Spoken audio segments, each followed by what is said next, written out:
Hi everyone, it's Margaret here with 60 and Me. I often say that people in our 60 and Me community are living their life with passion and purpose.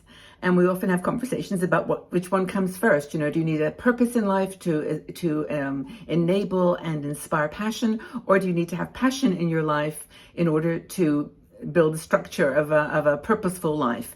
And I think it goes together, but I think today I'm going to talk about passion because I honestly feel like we need something to get us through these difficult times.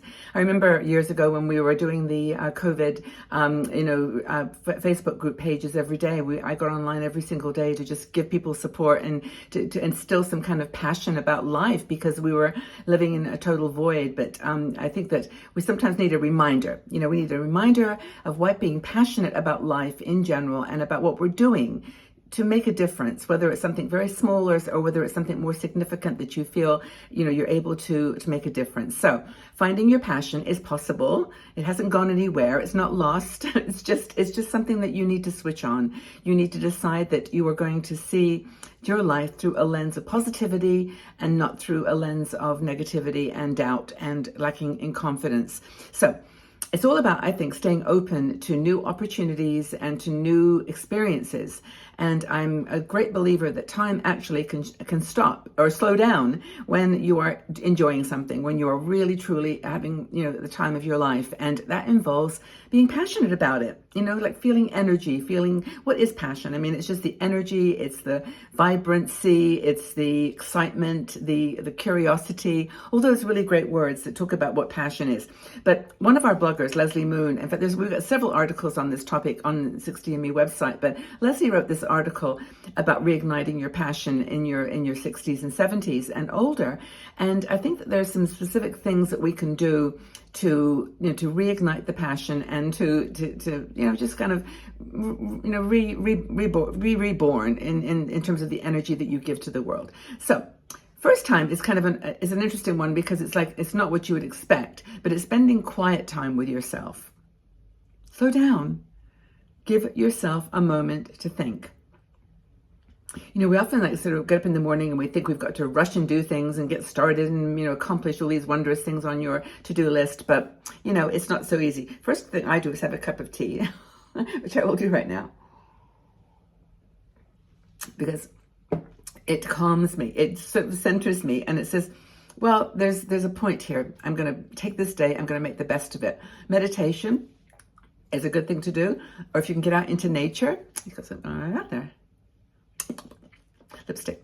When you get out into nature, it's the same kind of thing. It's the same kind of groundedness and spark that comes from being out in the world. Another thing people do is keep journals and I do a gratitude walk, and I do a walk every single morning around the room. I call out the names of the people who I'm grateful for. And hopefully they can hear me in their heart, because I truly would not, my life would have very little passion and purpose if I didn't have a connection to people that I love so dearly and so, that are so important to me. I'm probably the same with you. So those are things: meditation, get outside into nature, do some journaling, but spend some quiet time with your thoughts. That is the seed of passion. Notice your emotions. I think that I did a video recently about underestimating the emotions that are involved in retirement. And I really believe in this. I think that, our emotions, maybe as women, I'm just thinking about it, even as I'm talking, that, we're told to control our emotions. That phrase that is so often used, like, don't get so emotional, is actually, just a defense mechanism for the person that's saying it, to be honest, that we actually need our emotions, and that we need our emotions to be clear and pure but also need to be bounded and controlled. Now, when I say control, I don't mean hold them back. It's actually, I think that emotions have a power that sometimes we don't realize, that by raising our voices or, crying or getting kind of emotional can have it's difficult for people who are not used to that kind of emotional response. So I think you've got to, in a way, do this by yourself. Like, pay attention to your emotions throughout the day. And then if you feel like you need to release them with someone, choose someone that like, say, I just call someone up and say, hey, I've been going through this thought process about what I'm doing with my life and about life in general. And I just, really just feel so angry at this or frustrated with this. And, being aware of those emotions and the passion will then have a clear path. It'll find its way through the things that you're holding you back, because your fears are what's holding you back, right? So if you're feeling angry about something, or you're feeling hesitant or nervous about doing something or whatever, those are the things that are holding you back from expressing your passion. So passion needs a clear road. So notice your emotions. As I said at the very beginning, and I think this is, for me, probably one of my qualities in my character that I like, which is I'm curious. I'm very curious and open always to new opportunities. That's where I think my passion comes for life, because when I go on a little trip somewhere, and I do lots of videos on my tours to different little towns and cities, and or the bigger ones, or I'm on a cruise or whatever, is that that's where my emotions come to life. When I'm connected to the world, when I arrive in a place and I have no idea where I am, I have no idea what I'm doing, or I have a plan, maybe I have an idea, this is the place I'm going or whatever, but it's just this passion for whatever is going to happen, and being so curious about things, and being open to opportunities that I didn't put on the list, that things that just surprise me, or that I enjoy. Step outside your comfort zone. This is exactly what I'm talking about. Like when I arrive in a place, I know from my map, I know where I am, and I know that this road is theoretically going to take me there, but I just also like to feel that little nervous, that little tinge of hesitation. It's like, oh, what's going to happen next? And also when I don't know whether it's just me, and it's probably just something I wouldn't recommend to everybody, because it's not for everybody, and that is asking for help. When I'm in a city and I'm like, is this the right bus to somewhere, or can you tell me how to get to? I actually pretty much go up to anybody. And the reason I do that is that I honestly feel that people are good. Even if it's a guy or a young guys are actually very helpful usually when you go up and say, excuse me, but am I walking the right way to something? But just choose someone that feels okay. But step outside your comfort zone. But of course, don't take risks, and do whatever you're comfortable doing. But but stepping out of your comfort zone, I think is great, and just feeling those kinds of tinges of like emotion.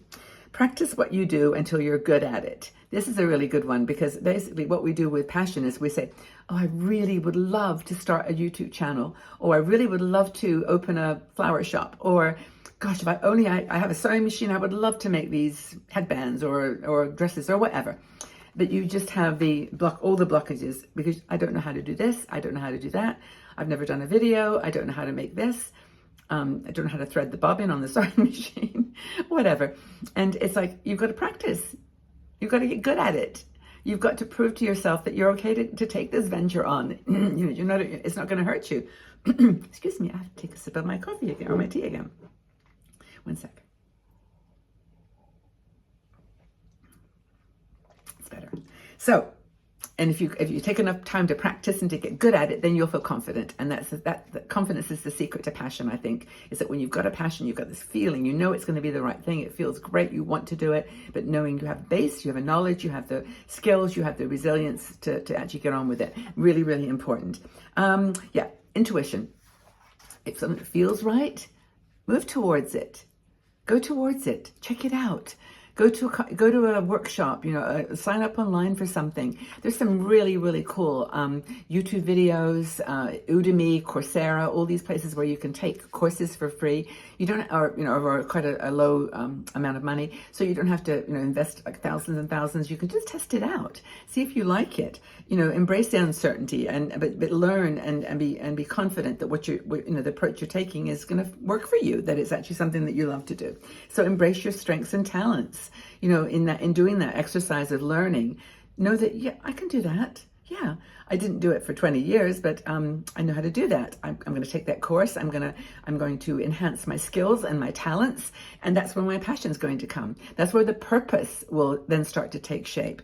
And maybe it's at that point that your purpose starts to feel more real, because you feel, yeah, I can do this. I can do that.